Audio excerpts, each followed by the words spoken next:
자, 하나님의 말씀은 구약성경 느헤미야 8장 1절에서 12절 말씀을 보시겠습니다.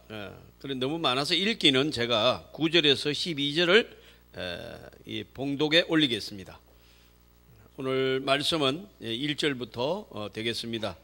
그래서 737페이지 정도를 보시면 되겠습니다. 그러면 찾으신 줄 알고 느헤미야 8장 9절에서 12절을 봉독에 올리겠습니다. 백성이 율법의 말씀을 듣고 다 우는지라. 총독 느헤미야와 제사장 겸 학사 에스라와 백성을 가르치는 외의 사람들이 모든 백성에게 이르기를 오늘은 너희 하나님 여호와의 성일이니 슬퍼하지 말며 울지 말라 하고, 느헤미야가 또 그들에게 이르기를 너희는 가서 살찐 것을 먹고 단 것을 마시되 준비하지 못한 자에게는 나누어 주라.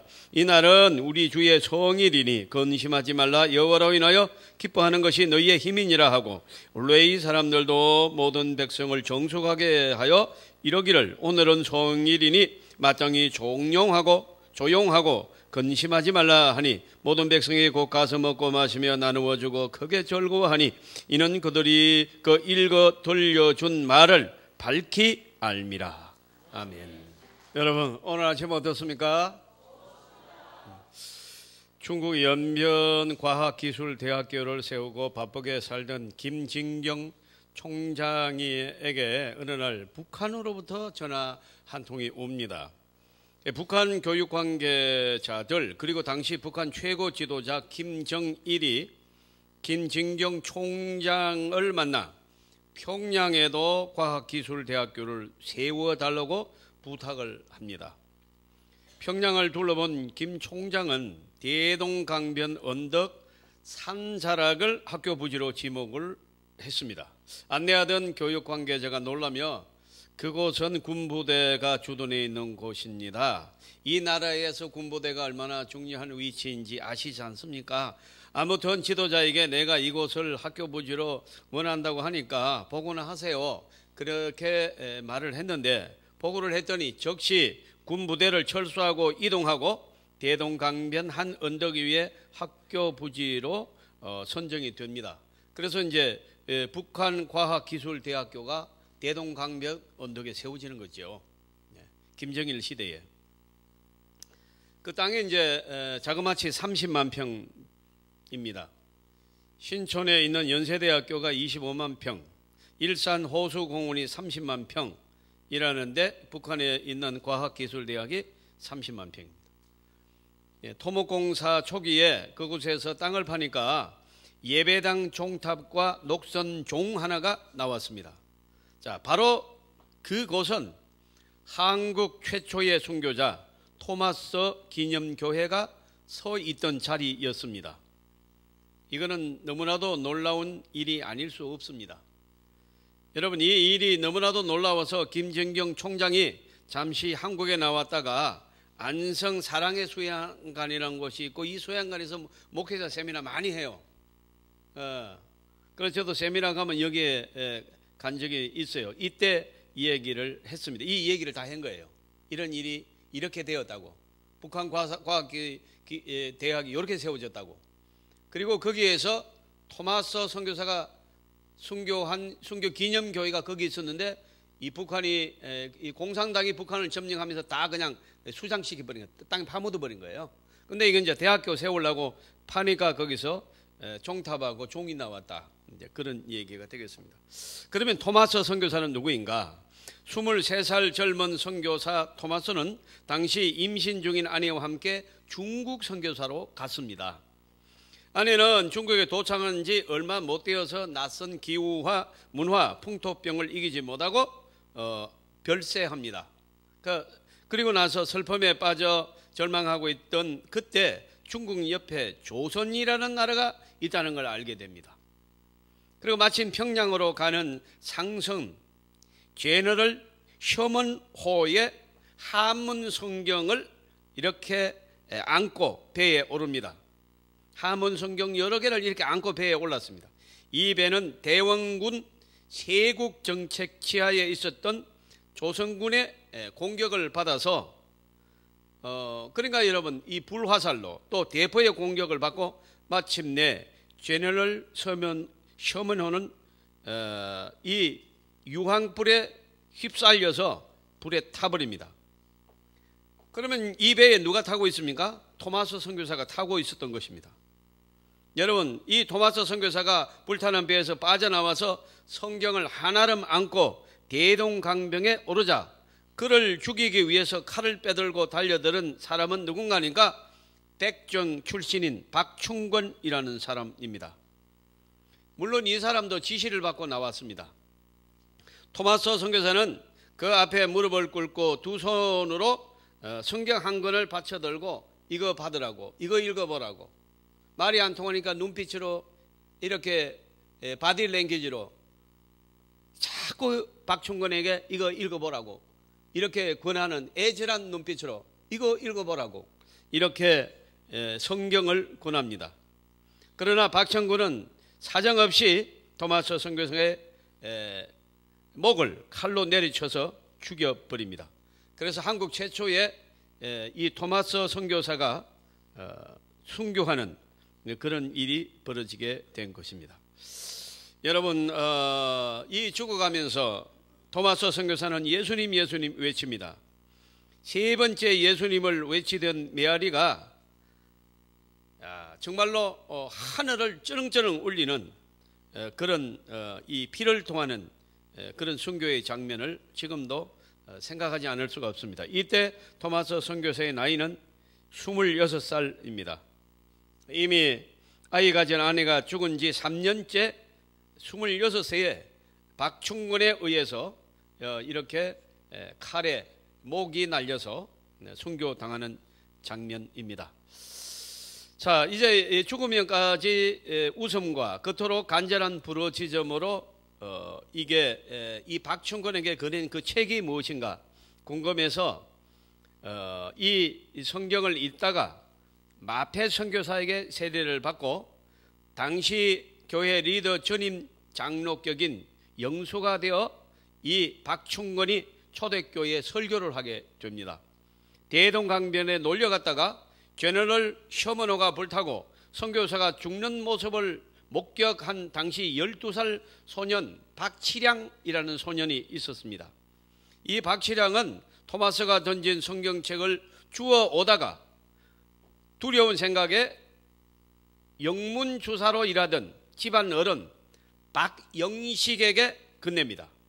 이 박영식이라는 사람이 이 성경을 가져다가 12살 박치량에게 받아가지고 집에 가서 이래 보니까 뭔지도 모르겠고 한문이 해석하기도 힘들고 그래서 여러분 종이가 보니까 이게 얇고 괜찮아요. 그래서 성경 66권을 전부 뜯어다가 도배지로 썼습니다. 천장에도 요한복음이 붙어있고 여러분 벽에는 사도행전이 붙어있고 왼쪽에는 시편이 붙어있어요. 그래서 이런 도배지로 도배를 하니까 그게 이게 괜찮습니다.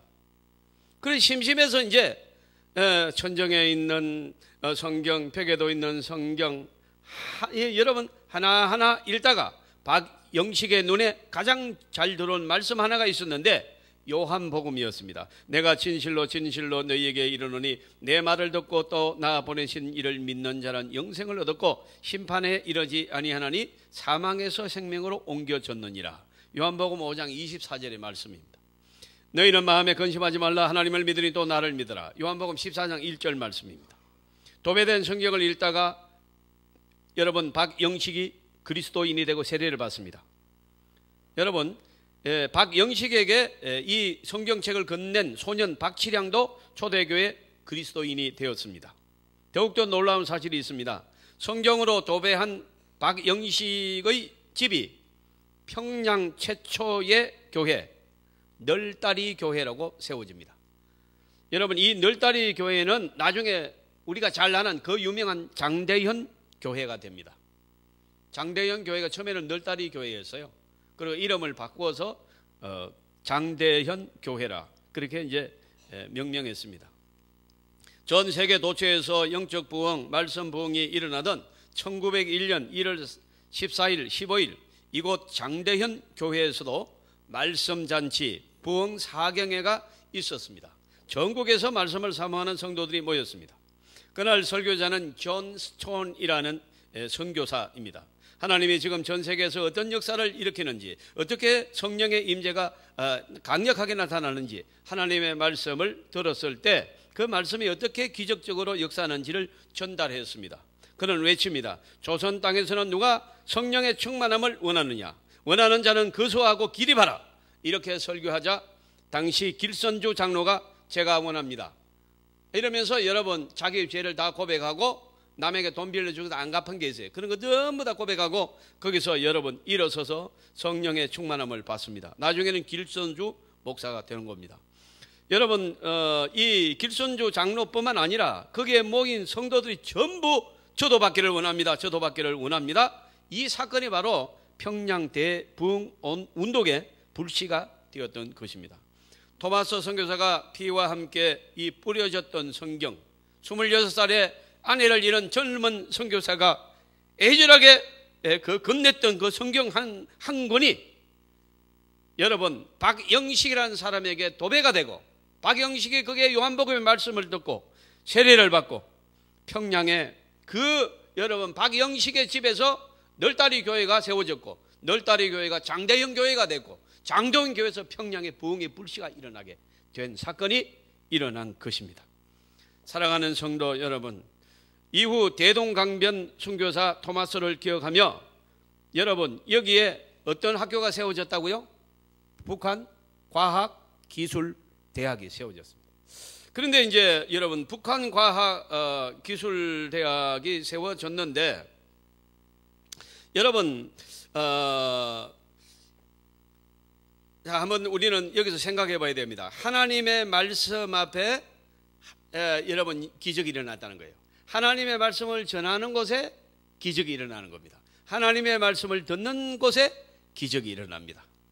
여러분 오늘도 여기서 하나님의 말씀을 전하고 듣고 있는 줄 믿습니다. 이 자리가 기적이 일어나는 자리인 줄 믿습니다. 이처럼 한국교회는 하나님의 말씀 위에 세워진 교회입니다. 1884년 아알렌 선교사, 언더우드, 아펜젤러 선교사님들이 이 인천 당시 제물포항에 직접 찾아오기도 전에 성령 하나님이 직접 세우신 교회가 널다리 교회인 것입니다. 바로 널다리 박영식의 집에서 세워진 그 교회입니다. 전 세계 어디에 가더라도 한국교회 그리스도인들처럼 말씀을 잘 가르치는 교회도, 말씀을 잘 읽고 경청하는 교회도 그리 많지 않습니다.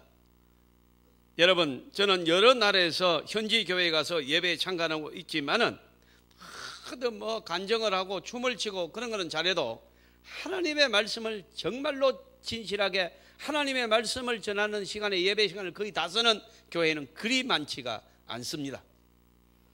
전 세계 그리스도인 가운데 한국교회 교인처럼 신구약 66권을 하나님의 말씀으로 믿는 사람도 그리 많지 않습니다. 구약을 아예 안 보는 교회들도 있고요. 그런 사람도 있고요. 신약의 일부를 빼는 교회도 있고 사람도 있습니다. 그러나 대한민국 교회는 66권을 하나님의 말씀으로 믿는 줄 믿습니다. 토마스 선교사님 피 뿌리고 죽어간 대동강변에 토마스를 기념하는 T자형 교회가 서 있습니다. 공산당은 이 교회를 땅에 묻어버렸습니다. 그러나 하나님은 다시 그 교회를 꺼냅니다. 어떻게 꺼내느냐? 한국교회 교회 교포들이 봉헌하여서 세운 평양과학기술대학이 그 자리에 들어서게 됐고, 그 여러분 게스트하우스 1층 예배당에 물론 북한 교수들은 예배를 못 드립니다. 그러니까 외국 교수들이 여기 많이 가 있어요. 외국 교수들이 북한에 가서 평양기술과학대학의 1층에 있는 게스트하우스에 있는 조그마한 예배실에서 예배 드리는데 북한 공산당이 막지를 못합니다. 그를 막으면 여러분 북한은 종교를 인정하지 않는 나라라고 대서특필을 신문에 놔버려요. 그럼 못 막아요. 여러분 북한 주민을 막는 것이 외국에서 들어간 교수들 막을 수가 없어요. 장대현 교회, 널다리 교회가 세워진 그 교회, 지금도 북한 여러분 불모의 땅, 복음의 동토 얼어붙은 북한의 땅에서 그 자리에서 지금도 60여 명의 예배 드리고 있는 줄 믿습니다. 오늘 이 시간에도. 여러분은 어떻게 생각하십니까? 하나님은 대한민국을 사랑하시는 줄 믿습니다. 나는 이 엄청난 사실을 세미나에 가서 듣고 내가 메모하고 정리하면서 정말로 내 눈에 눈물이 핑글 도는 여러분 그 감동을 지금도 잊을 수가 없습니다. 하나님이 한국 교회를 이렇게 사랑하시는구나. 이 백성을 이렇게 사랑하시는구나. 할렐루야. 저는 우리 효강교회가 되어지는 모습을 보면서 우리 효강교회를 이렇게 하나님이 사랑하시는구나 믿고 있습니다. 사랑하는 성도 여러분, 오늘 본문을 보면은 성벽을 재건하고 백성들이 하나님의 말씀을 듣고 울었다. 9절에 이렇게 기록되어 있습니다. 여러분, 오늘 설교 제목이 하나님의 말씀을 듣고 울었다입니다. 여러분, 하나님은 애굽의 노예로 살던 당신의 백성을 왜 광야로, 왜 가나안 땅으로 이끌어내느냐? 한마디로 말합니다. 말씀을 주기 위해서입니다. 여러분, 예배를 회복하기 위해서 출애굽을 시킨 겁니다. 하나님은 느헤미야를 통해서 왜 무너진 성벽을 수축하도록 역사하셨는가? 왜 에스라를 통해서 무너진 성전을 수축을 했습니까? 이유 하나밖에 없습니다. 말씀을 주시기 위해서입니다. 잃어버린 예배를 되찾기 위해서입니다. 그동안 느헤미야와 포로에서 돌아온 이스라엘 백성들은 온갖 반대, 비난, 조롱, 죽음의 위협, 수 없는 고통을 참아내고 성벽 재건을 완성합니다. 은혜의 그릇이 이제 준비가 되었습니다. 여러분, 이제 그 안에 무엇을 담아야 하는가 하는 것입니다.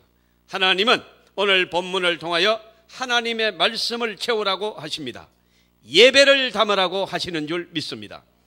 영적 부흥을 일으키라 말씀하십니다. 그래야 민족이 살고 또 너희 가정이 살고 너희 자녀들이 살리라 하나님이 말씀하고 있는 것입니다.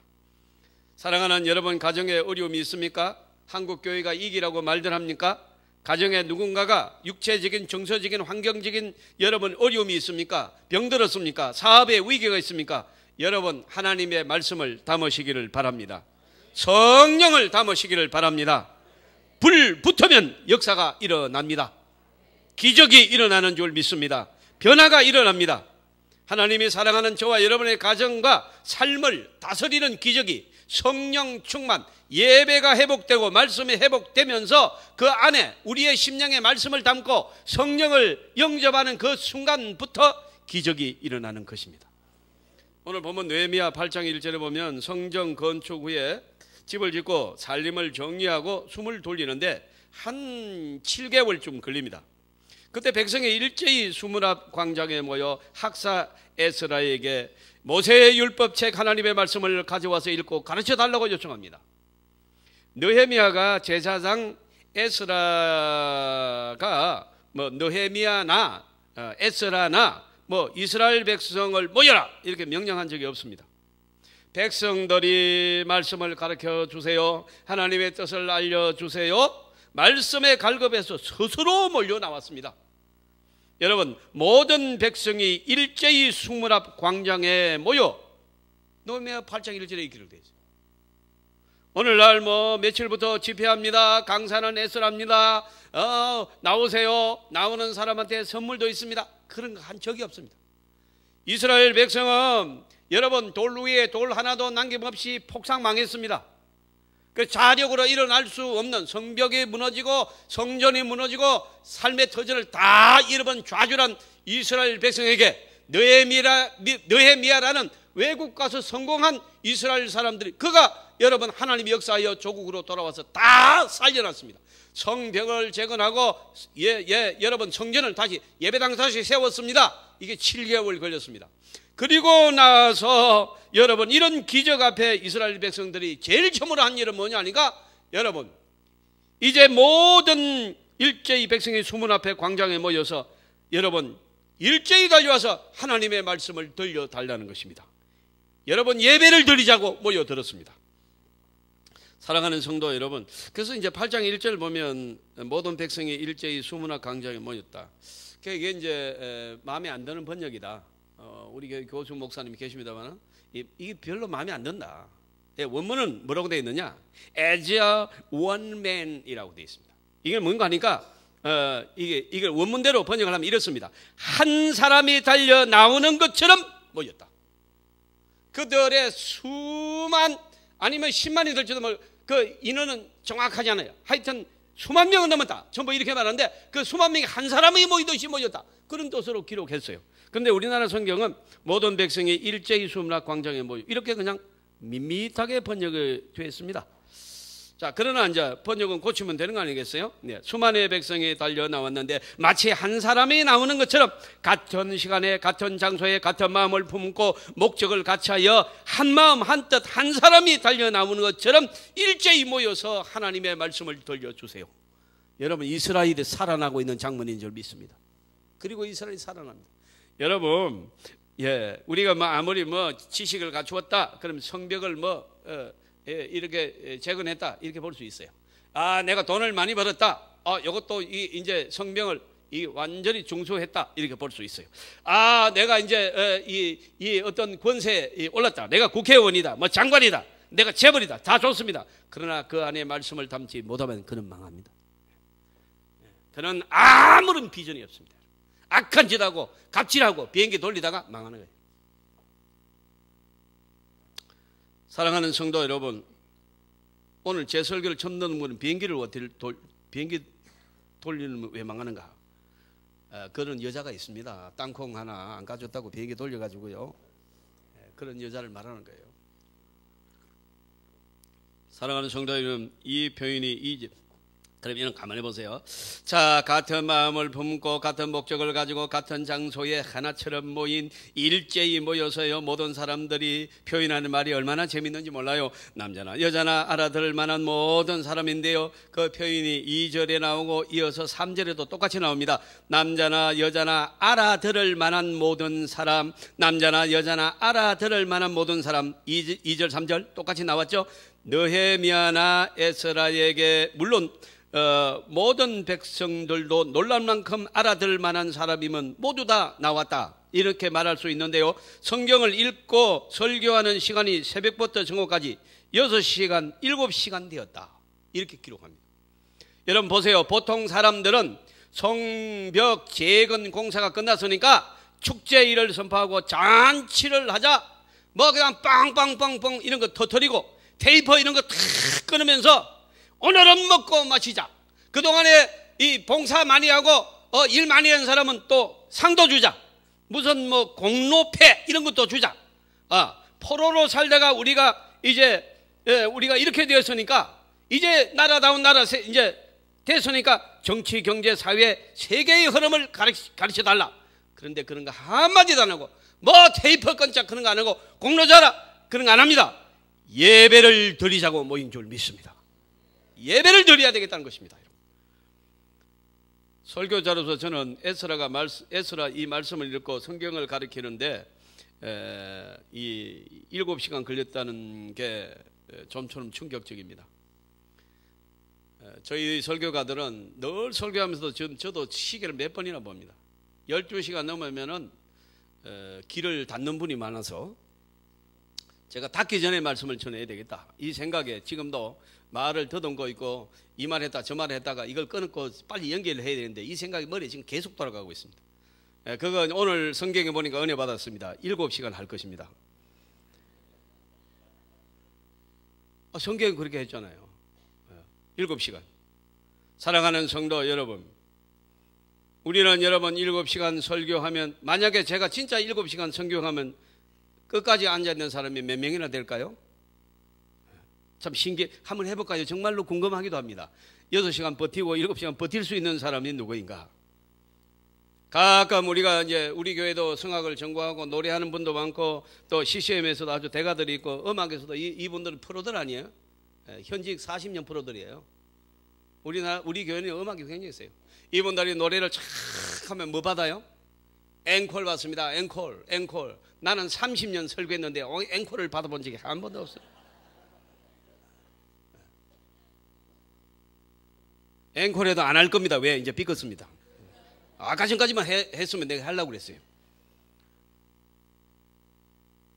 여러분 3절에 보면은요 기가 막힌 말이 또 있어요. 여러분 3절 한번 보세요. 이런 말씀을 놓치면 안 됩니다. 저는 이런 말씀 참 좋아합니다. 3절 읽겠습니다. 시작. 수문학 광장에서 새벽부터 정오까지 남자나 여자나 알아들을 만한 모든 사람 앞에서 읽으면 그 백성이 그 율법책에 뭐를 어땠다고요? 귀를 기울였다. 귀를 기울이다. 이 말을 출애굽기 32장 16절에서는 헤투스라는 여러분 헤루트라는 이 히브리어를 여러분 오늘 여기서는 귀를 기울이다라고 되어 있는데 출애굽기 32장 16절에서는 똑같은 헤루트가 판에 새기다로 기록이 되어 있어요. 자, 따라합니다. 귀를 기울이다, 판에 새기다. 같은 말인데 하나님의 말씀을 듣고 내 마음판에 어떻게 했다고요? 새겼다는 것입니다. 몇 시간 동안? 7시간 동안 설교를 다 새기는 겁니다. 오늘날 여러분 한국이 살려면 예배가 살아나야 될 줄로 믿습니다. 하나님의 말씀을 들으면 마음판에 새기셔야 됩니다. 사탄은 우리의 집중력을 흩뜨립니다.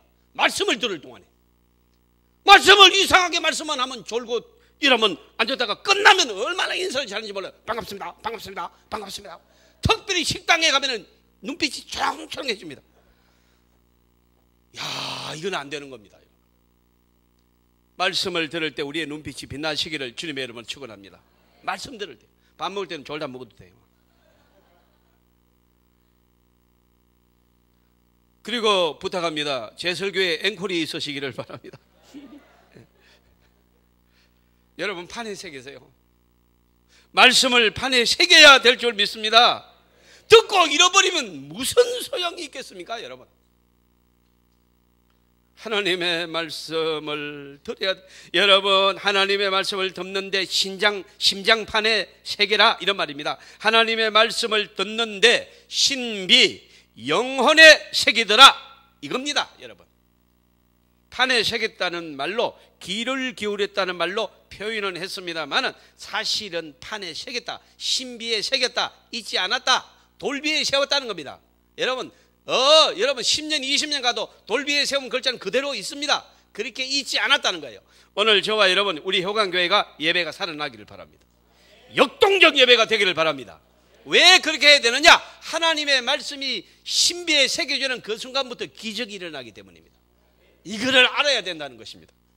저는 모분의 간증을 듣고 지금도 기억합니다. 그분이요 지금 한 50대 중반 된 분인데 이분이 폐결핵에 걸려가지고 여러분 결핵 요양소에 갔는데 이게 항생제가 맞지를 않아가지고 낫지를 않는 겁니다. 그래서 의사들이 전부 다 얘는 안 되겠다. 뭐 무슨 약을 쓰면 이게 진도가 나가야 되는데 안 나가요. 전혀 안 되는 겁니다. 하는 걸 뭐 이렇게 종합적으로 검사하면 또 더 악화되고 더 악화되고 더 번지고 뭐 폐가 썩어가는 거예요. 그럼 어떻게 살겠습니까?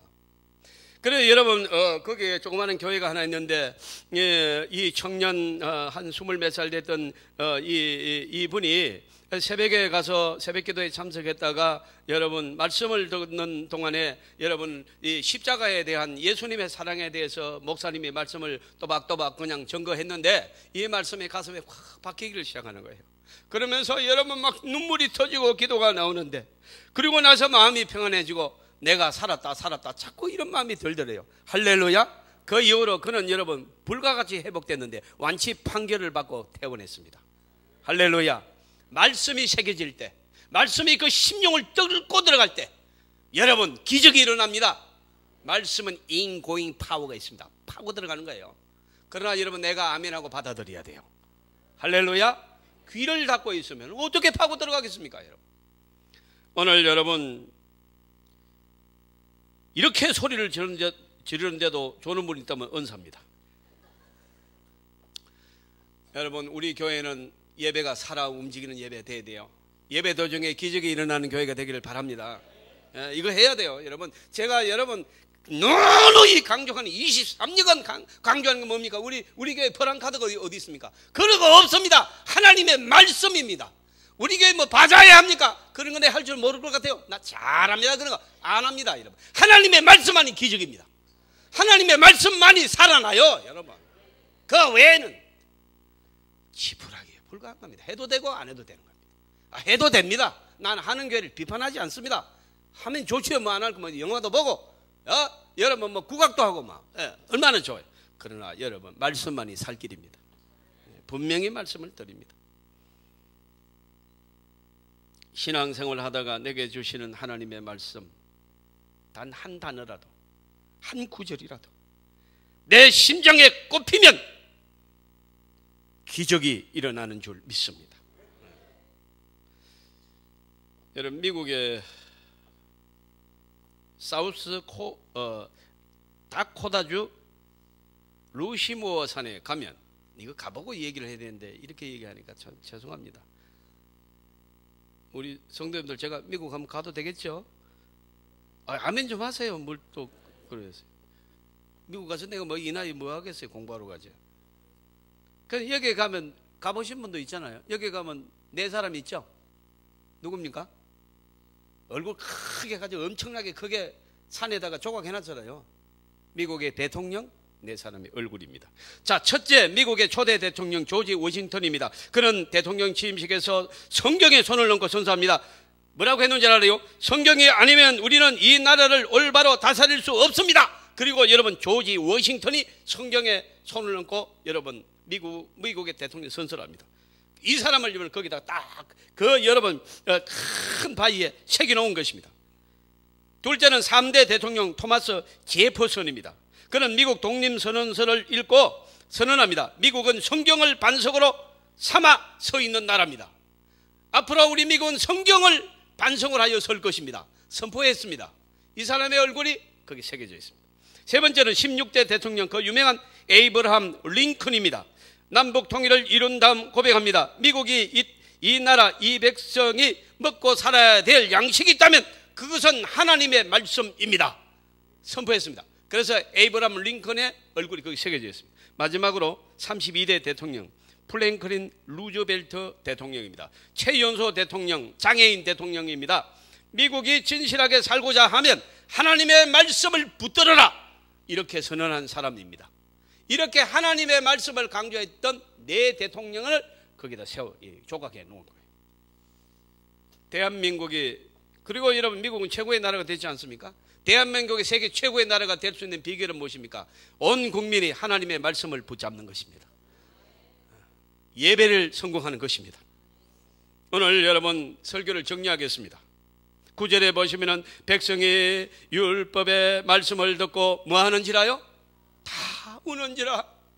하나님의 말씀을 7시간 들으면서 그동안에 저 하나님의 말씀을 듣지 못하고 하나님께 예배하지 못하고 내 맘대로 살다가 망했던 우리가 이제는 다시 하나님의 말씀을 듣게 되었도다. 이러면서 여러분 그들이 웁니다. 통곡합니다. 여러분 말씀을 듣고 수련회 참석했다가 예배를 드리다가 기도하다가 우신 적이 있습니까? 기적이 일어나는 순간입니다. 여러분 우리의 눈물은요 매우 놀라운 역사가 있습니다. 이병욱 박사는 눈물로 암을 치료하는 의사인데요, 울어야 삽니다는 그의 저서에서 보면은요 특별히 말씀 듣고 예배를 드리다가 운다면은 그건 반드시 기적이 일어난다고 주장하는 사람이에요. 왜 그런가 하니까 우리 몸 안에 병을 치료하는 여러분 치료의 호르몬이 스스로 나오는데 말씀을 듣고 기도하다가 찬양하다가 눈물이 나면요 그건 항생제의 400배가 더한 여러분 이제 치료제가 나온다는 거예요. 그래서 여러분 기도원에서 여러분 많이 병이 낫고 하죠. 왜요? 그건 계속 기도하고 찬송하고 말씀 듣고 계속 하루에 4번씩 5번씩 6번씩 예배를 드리면서 어떻게 기적이 안 일어나요? 여러분 교회도 마찬가지예요. 여러분 기도 많이 하는 교회가 기적이 나타날 줄 믿습니다. 예배에 성공하는 교회가 기적이 나타날 줄 믿습니다. 우리 교회는 여러분 예배를 빠지지 않아야 됩니다. 예배를 성공하셔야 됩니다. 말씀을 담아야 될 줄로 믿습니다. 여러분의 가정에 자녀에게 사업에 기적이 일어나기를 주님의 이름으로 축복합니다.